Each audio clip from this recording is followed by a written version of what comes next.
Hej, välkommen till Vakurleiki.fo. Idag så är det ett stort video med sang som är dagar otroligt väl. Han heter No More Pain, så Eingin mera pina, en Eingin pina.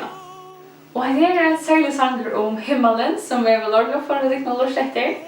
Och han talar om Himmalin Gustav Eingin mera, en Eingin pina, Eingin Nátt, Eingin teir och Eingin grátur longur. Och jag hade ju sagt någon lyfta så är det en väldigt mycket om man får ju någon ting som är otroligt hör och ta att kunna ha en vän att Himmalin är för framåt det är fantastiskt. Och det är ofta det som ber med jag någon svarar på det är att det var att jag vill inte så är det en himmel och det är en pina, en ligamlig pina, en sjuka, en natt och så gott det är hemma till Herren. Och jag hade ösning att det är det som ger mig mer än glädje. Min sanna glädje kommer från Gudi, det ger mig en vän.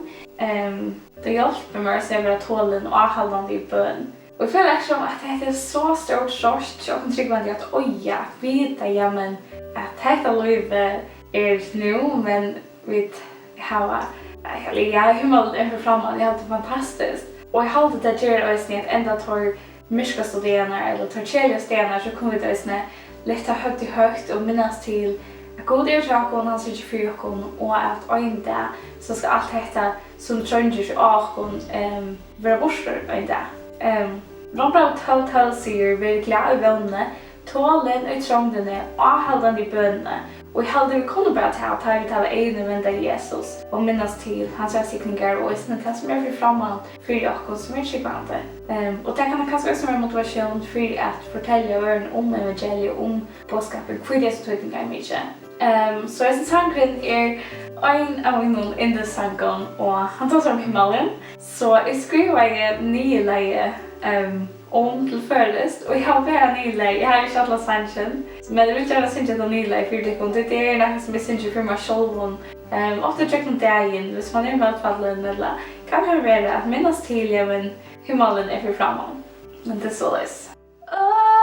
Eingin Nátt, pina, Eingin teir, Eingin grátur, longur, pröjs till han som säger väl vid liva ta vill jag ses resna land.